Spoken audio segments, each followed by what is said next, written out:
സ്വാമിയേ ശരണമയ്യപ്പ. വീണ്ടും ഒരു പുണ്യ മണ്ഡലകാലം വരവായി. ഓരോ ഗ്രഹങ്ങളും അയ്യപ്പ ഭക്തിയിൽ ആറാടുന്ന സമയം. ഈ ഒരു 41 ദിവസങ്ങളെങ്കിലും സ്വാഭിമാനികളായ എല്ലാ ഹിന്ദുക്കളും മത്സ്യമാംസാദികളും ലഹരിയും ഉപേക്ഷിച്ച് വ്രതമനുഷ്ഠിക്കുക. കുടുംബങ്ങളെയെല്ലാം വ്രതമനുഷ്ഠിക്കാൻ പ്രേരിപ്പിക്കുക. അഥവാ ഇനി ശബരിമലയിൽ പോകാൻ കഴിഞ്ഞില്ലെങ്കിൽ മണ്ഡലപൂജാ ദിനം അടുത്തുള്ള ഏതെങ്കിലും ഒരു ധർമ്മശാസ്ത്ര ക്ഷേത്രത്തിൽ ദർശനം നടത്തി വ്രതം പൂർത്തിയാക്കുക. ഇനി ശബരിമലയിൽ പോകുന്നവർ ശുദ്ധമായ നെയ്യ് സംഭരിച്ച് നെയ്ത്തേങ്ങ മാത്രം നിറച്ച് പടി ചവിട്ടുക. പടി ചവിട്ടുന്നതിന് തൊട്ടു മുൻപായി വലതുവശത്ത് ഒരു വാവരുടെ നടയുണ്ട്. അങ്ങോട്ടേക്ക് തിരിഞ്ഞു പോലും നോക്കാതിരിക്കുക. ശബരിമല ദർശന പുണ്യം അതുമൂലം നഷ്ടമാകാതിരിക്കട്ടെ. നിങ്ങൾ 18-ാം പടി ചവിട്ടുന്നതിന് തൊട്ടു മുൻപായി അവിടെ കറുപ്പസ്വാമിയുടെയും കറുപ്പായി അമ്മയുടെയും കൊച്ചുകടുത്തയുടെയും നടയുണ്ട്, 2 ഭാഗത്തുമായി. അവരെ ദർശിക്കുന്ന കൂട്ടത്തിൽ മനസ്സിൽ ഭഗവാന്റെ ഭൂതഗണങ്ങളിൽ പ്രധാനിയായ ശിവഭൂതമായ വാവരസ്വാമിയെ മനസ്സിലൊന്ന് വണങ്ങുക. എന്നിട്ട് 18-ാം പടി ചവിട്ടുക.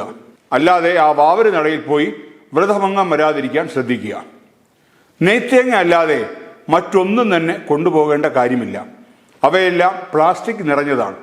അത് ശബരിമലയിൽ ഉപേക്ഷിക്കുന്നത് മഹാപാപവുമാണ്. അതുപോലെ ഒരു പൈസ പോലും കാണിക്കയിടാതിരിക്കാൻ ശ്രദ്ധിക്കുക. നമ്മുടെ പൈസയ്ക്ക് വേണ്ടിയല്ല, നമ്മെ അനുഗ്രഹിക്കാനാണ് അയ്യപ്പസ്വാമി അവിടെ കുടികൊള്ളുന്നത്. പൈസ വേണ്ടത് ദേവസ്വം ഭരിക്കുന്ന അവിശ്വാസികൾക്കാണ്. അതുപോലെ അയ്യപ്പൻ കണ്ടിട്ട് പോലും ഇല്ലാത്ത 18-ാം പടിക്ക് മുകളിൽ പോലും കയറാത്ത അപ്പവും അരവണയും വാങ്ങാതിരിക്കാൻ പ്രത്യേകം ശ്രദ്ധിക്കുക. അതുമൂലം ദേവസ്വത്തിന്റെ കീശ നമ്മളായി വീർപ്പിക്കാതിരിക്കുക. ഒരു കാര്യം നിങ്ങൾക്കറിയാമോ? 5.5 കോടി ഭക്തർ വരുന്ന ശബരിമലയിൽ ഓരോ ഭക്തനും ഓരോ ഡപ്പി അരവണ വാങ്ങിച്ചാൽ ദേവസ്വത്തിന്റെ വരവ് എത്രയാണെന്നറിയാമോ? സുമാർ 550 കോടി രൂപ. അപ്പം വാങ്ങിച്ചാലും അതുപോലെ തന്നെ. അപ്പോ നാം സാധാരണ നിലയിൽ വാങ്ങുന്ന 3ഉം 4ഉം ഡപ്പി അരവണയും അപ്പവും വാങ്ങിച്ചാലോ? പറയാനുണ്ടോ? 10,000 കോടി മുതൽ 12,000 കോടി വരെ ദേവസ്വത്തിന് നേരിട്ട് വരുമാനം ലഭിക്കുന്ന ഈ പുണ്യക്ഷേത്രം നമ്മുടെ സംസ്ഥാനത്തിന്റെ പൊതു സാമ്പത്തിക ഘടനയെ എത്രമാത്രം സ്വാധീനിക്കുന്നുണ്ട് എന്നൊന്ന് ചിന്തിക്കണം. കറുത്ത മുണ്ട് മാത്രം കേരളത്തിൽ വിറ്റഴിയുന്നത് ഏതാണ്ട് 5 കോടിയോളം എണ്ണമാണ്. 200 രൂപ വെച്ച് നോക്കിയാൽ പോലും 1000 കോടി രൂപയോളം ബിസിനസ് അതിന്റെ ഭാഗമായി നടക്കുന്നു. പശുവിൻ നെയ്യ് വിറ്റഴിയുന്നതോ ഏതാണ്ട് 2-3 കോടി ലിറ്ററാണ്. 1000 മുതൽ 3000 കോടിയുടെ വിറ്റുവരവ് അതിന്റെ ഭാഗമായി ഉണ്ടാവുന്നുവെന്നാണ് കണക്കുകൾ സൂചിപ്പിക്കുന്നത്. അയ്യപ്പന്മാരെ കൊള്ളയടിച്ച് നെയ്യ് വിൽക്കുമ്പോൾ യഥാർത്ഥ നെയ്യെങ്കിലും കൊടുക്കുന്ന എത്ര പേരുണ്ടാവും? നെയ്യെന്ന് പറഞ്ഞ പേരിൽ പറ്റിപ്പല്ലേ കൂടുതൽ നടക്കുന്നത്? ഏതാണ്ട് 50,000 ടൺ നാളികേരം വിറ്റഴിക്കപ്പെടുന്നു. 250-500 കോടിയുടെ വിപണി അതിൽ കൂടി ഉണ്ടാവുന്നു. പച്ചക്കറി വിപണിയോ ഏകദേശം 20,000 കോടി രൂപയുടേതാണത്രേ. ഹോട്ടൽ വിപണി 10,000 കോടിക്ക് മുകളിലാണ്. വിരോധാഭാസം എന്തെന്ന് വെച്ചാൽ മണ്ഡലകാലത്തിന് തൊട്ടു മുൻപ് വരെ ഇറച്ചിയും മീനും വിളമ്പിക്കൊണ്ടിരുന്ന ഹോട്ടലുകൾ മണ്ഡലകാലമാകുമ്പോൾ തനി വെജിറ്റേറിയൻ ബോർഡും വെച്ച് അയ്യപ്പന്മാരെ പറ്റിക്കുകയാണ്. ഹോട്ടലിന് മുന്നിൽ അയ്യപ്പൻ്റെ ഒരു പടം വയ്ക്കും, സ്വാമി ശരണം എന്നൊരു ബോർഡും വയ്ക്കും. എന്നിട്ട് വെജിറ്റേറിയൻ ആണെന്ന് പറഞ്ഞ് അയ്യപ്പന്മാരെ പറ്റിക്കും. പിന്നിൽ കൂടി മറ്റു പലർക്കും ബസ് ഓടിച്ചു വരുന്ന ഡ്രൈവർമാർക്കും കണ്ടക്ടർമാർക്കും തനി നോൺ വെജിറ്റേറിയൻ ഭക്ഷണവും നൽകും. കഷ്ടമെന്നല്ലാതെ എന്താ പറയേണ്ടത്? എന്തിന്? കോഴിക്കോട്ടെ ഹൽവ മാത്രം, അതും ശുദ്ധ ഹലാൽ ഹൽവ, ഏതാണ്ട് 100 കോടി ഉണ്ടാക്കുന്നുണ്ടത്രേ. KSRTC കഴിഞ്ഞ സീസണിൽ മാത്രം 500 കോടി നേടി.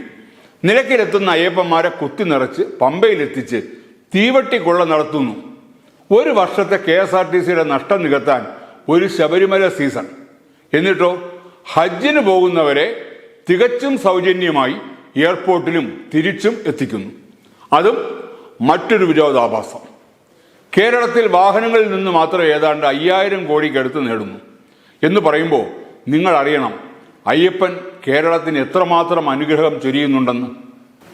അതായത് ഒരു വർഷം ഏതാണ്ട് 50,000 മുതൽ 70,000 കോടി രൂപയുടെ വിപണിയാണ് അയ്യപ്പ വിശ്വാസം കാരണം കേരളത്തിൽ ഉണ്ടാകുന്നത്. കേരളത്തിലെ ഓരോ ക്ഷേത്രങ്ങളിലും ഉണർവുണ്ടാകുന്നതും വരുമാനമുണ്ടാകുന്നതും അയ്യപ്പൻ കാരണം ഈ മണ്ഡലകാലത്ത് തന്നെയാണെന്ന് നമ്മൾ അറിയണം. അതായത് കേരളത്തിൽ ഹിന്ദുവിൻ്റെ വിശ്വാസത്തിൻ്റെ പേരിൽ ഉണ്ടാവുന്നത് 70,000 കോടിയുടെ വിപണി. എങ്ങനെയുണ്ട്? ഈ മഹത്തായ വിശ്വാസത്തെ തിരിച്ചും മറിച്ചും ചോദ്യം ചെയ്യുന്ന മാധ്യമങ്ങളോ മകരവിളക്ക് തത്സമയം ടെലികാസ്റ്റ് ചെയ്യുന്നതിലൂടെ നേടിയെടുക്കുന്നത് ഏകദേശം 300 കോടി രൂപയാണെന്ന് കൂടി നാം അറിയണം. ഇനി ഈ അറിവിൻ്റെ മറുവശത്തേക്ക് പോകാം. അരവണ അപ്പമൊക്കെ ഭക്തിയുടെ പ്രതീകമായി നാം വാങ്ങി ലാഭമുണ്ടാക്കി കൊടുക്കുന്നവർ ആരാണ്? അവരുടെ ഹിന്ദുവിനോടുള്ള സമീപനം എന്താണ്? ചിന്തിക്കണം നമ്മൾ. സർക്കാരും ഭരണകൂടവും വെച്ചു നീട്ടുന്ന പിച്ച എന്ന നിലയിലുള്ള സഹായങ്ങളും സംവരണങ്ങൾക്കും അപ്പുറം ആത്മാഭിമാനത്തോടെ ജീവിക്കാൻ ഓരോ ഹിന്ദുവിനും സാഹചര്യം ഉണ്ടാകണം. ഹിന്ദുവിൻ്റെ വിശ്വാസങ്ങളെ ചോദ്യം ചെയ്യാൻ ഒരുത്തരും ധൈര്യപ്പെടരുത്. കാരണം ഹിന്ദുവിൻ്റെ പൈതൃകം ചോദ്യം ചെയ്യാൻ തക്ക ജ്ഞാനവും കഴിവും പൈതൃകവും ഒരു കമ്മ്യൂണിസ്റ്റുകാരനും അവകാശപ്പെടാനില്ല.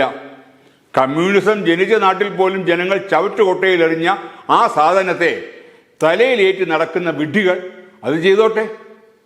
പക്ഷേ നമ്മുടെ മക്കൾ വിഡ്ഢികളാകാൻ നാം സമ്മതിക്കരുത്. 5 ലക്ഷം കോടി രൂപയുടെ ക്രയവിക്രയം ചെയ്യുന്ന നാം ആർക്കാണ് ലാഭം ഉണ്ടാക്കി കൊടുക്കുന്നത്? ആരാണ് നമ്മുടെ വിയർപ്പിൻ്റെ കണികകൾ ഊറ്റി തടിച്ചു കൊഴുക്കുന്നത്? ആലോചിക്കണം. കേരള സമൂഹത്തിൽ ഉൽപാദകരാരാണ്? കച്ചവടക്കാരാരാണ്? എന്തുകൊണ്ട് സാമ്പത്തികമായി വലിയ അകലം ഹിന്ദു സമൂഹത്തിന് മാത്രം ഉണ്ടായി? എന്തുകൊണ്ട് ഇവിടെ ജനിച്ചു വളർന്ന ആദിവാസി സമൂഹം ഭൂരഹിതരായി? എന്തുകൊണ്ട് പ്രിയപ്പെട്ട മധുവിന് ആഹാരം മോഷ്ടിക്കേണ്ട ഗതികേടുണ്ടായി? എന്തുകൊണ്ട് മധു എന്ന ആദിവാസി ഹിന്ദു യുവാവ് കൊല ചെയ്യപ്പെട്ടു? എന്തുകൊണ്ട് കാശ്മീരിൽ കൊല്ലപ്പെട്ട പെൺകുട്ടിക്ക് വേണ്ടി നാട്ടിൽ കലാപം നടത്തിയ ഒരുത്തനും ആ പാവം മധുവിന് വേണ്ടി ശബ്ദിച്ചില്ല? അല്ലയോ ഹിന്ദു സമാജമേ, ഇനിയെങ്കിലും ഒന്ന് ഉണർന്ന് സടകൊടഞ്ഞ് എഴുന്നേൽക്കൂ.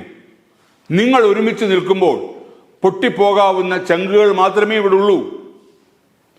ഊരിപ്പിടിച്ച വാളുകളും കത്തികളും കണ്ട് പേടിക്കാത്ത തെരുവ് ഗുണ്ടകൾ ഹിന്ദു എന്ന് കേട്ടാൽ ഭയക്കും.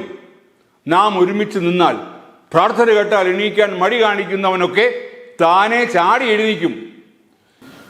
കേരളത്തിൻ്റെ തന്നെ സമ്പദ് വ്യവസ്ഥയിൽ ഏറെ പങ്ക് ഗുരുവായൂർ ശബരിമല ക്ഷേത്രങ്ങൾ നിർവഹിക്കുന്നുണ്ട്.